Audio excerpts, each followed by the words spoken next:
my dear students, how are you all? Welcome back to our channel Learn and Grow Better. Kindly show your love, please like, share and subscribe the channel and help us to grow more. And don't forget to hit the bell icon so that you never miss any video. Let's get started.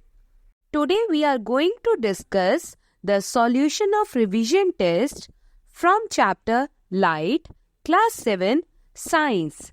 तो अपने test को जल्दी से check करना है, video को अच्छे से देखना है ताकि आपको कोई भी डाउट ना रहे रिगार्डिंग योर टेस्ट, और अपने मार्क्स को कमेंट सेक्शन के थ्रू शेयर भी करना है.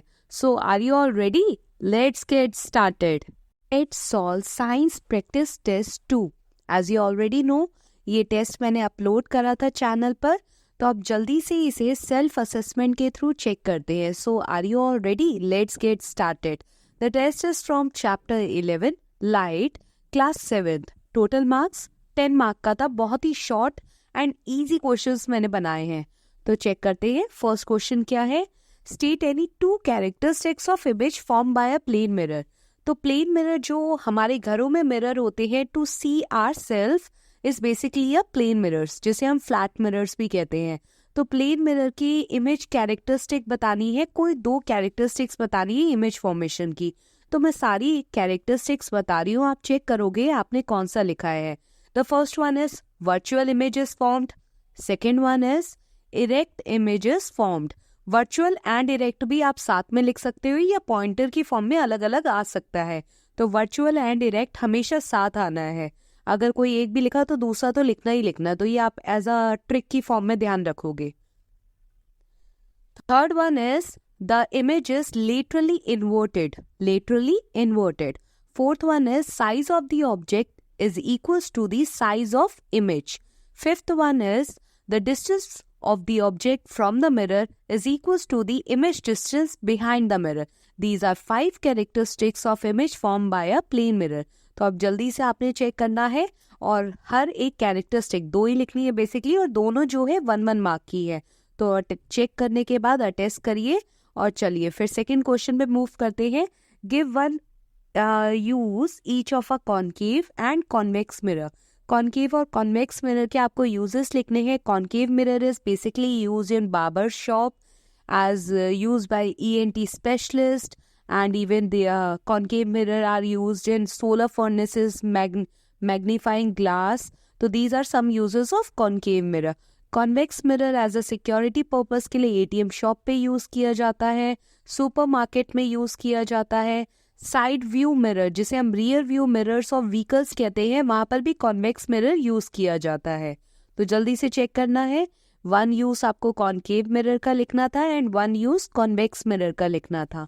Now the third one is what do you understand by the rectilinear propagation of light. तो answer is the rectilinear propagation of light means that light always travel in a straight line path. तो light जो है हमेशा straight line path follow करती है, और इस phenomena को हम क्या बोलते हैं? Rectilinear propagation of light. Now the fourth one is what is lateral inversion. ध्यान से सुनना है, कुछ की पॉइंट्स है जो जनरली हम मिस कर देते हैं. Lateral inversion is a phenomena in which the left side of the object appears as right and right side of the object appears as left in the mirror. ये चीज आपको ध्यान रखनी है. mirror word यूज जरूर करना है. कहाँ पर ये फिनोमिना हो रहा है बताना तो पड़ेगा ना. तो left side of the object appears as right of the image and right of the object appears as the left of the image is known as lateral inversion. Check कर लिया इतना. चलो अब जल्दी से आते हैं क्वेश्चन नंबर 5 पे. ब्लैंक दिया हुआ है आपको, बेसिकली अब फिलअप है. Are image that can not be obtain on a screen. तो जो इमेज स्क्रीन पर नहीं बनती उस इमेज को हम क्या बोलते हैं? There are 2 types of images, virtual image and real image. The type of image that cannot obtain on a screen is known as virtual image. Yes, very well done. 0.5 का ये blank है, जल्दी से चेक करना है. Now the next one is a concave mirror always forms a real image. Concave mirror हमेशा real image नहीं बनाता, क्योंकि हमने 3 केसेस पढ़े थे. 3 केसेस में इमेज फॉर्मेशन जो है डिफरेंट होती है, साइज चेंज करते हैं. तो आपको यहाँ बताना है क्या कॉनकेव मिरर हमेशा वर्चुअल इमेज रियल इमेज बनाता है. So this one is false. Statement is false. Concave mirror जो है वर्चुअल इमेज भी बनाता है, तो ध्यान रखना है. Question number 6 is, which type of lens always forms a virtual image? तो लेंस कितने टाइप के होते हैं? 2 टाइप के होते हैं, concave lens and convex lens.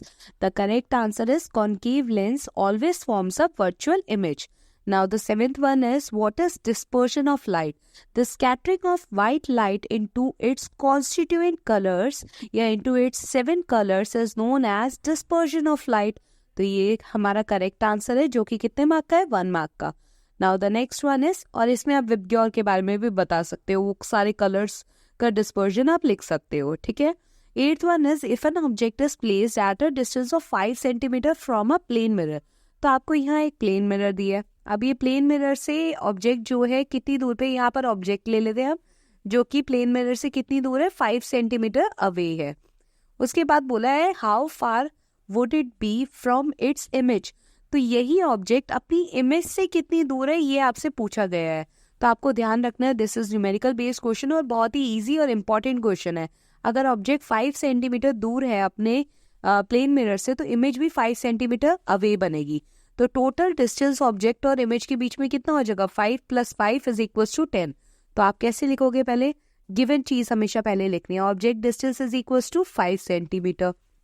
उसके बाद आप लिखोगे object distance is equal to the image distance. So the image distance is 5 centimetre. तो आप बोलोगे the total distance from object to image is 5 + 5 which is equal to 10 centimetre. 1 mark का है पर थोड़ा एक्सप्लेनेशन आपको शो करना होगा. तो आई होप आपने सारे आंसर्स को सेल्फ असेस कर लिया होगा, चेकिंग कर ली होगी. तो कमेंट सेक्शन में आपको बताना है कि आपने कितना स्कोर करा. अपार्ट फ्रॉम दिस, अगर आपको कोई भी डाउट है तो आप मैसेज ज़रूर करिए, कमेंट सेक्शन में ज़रूर मैसेज करिए. आपका हर एक डाउट क्लियर किया जाएगा. अभी आपको अच्छे से पढ़ाई करनी है क्योंकि जस्ट फाइनल एग्जाम्स जो हैं वो आने वाले हैं. तो इसी तरीके से सारी प्रैक्टिस टेस्ट को आपने अटेम्प्ट करना है, अपने आप को असेस करना है, चेकिंग करनी है और डेली कुछ ना कुछ आपको ज़रूर रिवाइज करते रहना है. All the very best for your exams. Thanks for watching. Please like, share and subscribe the channel. Learn and grow better.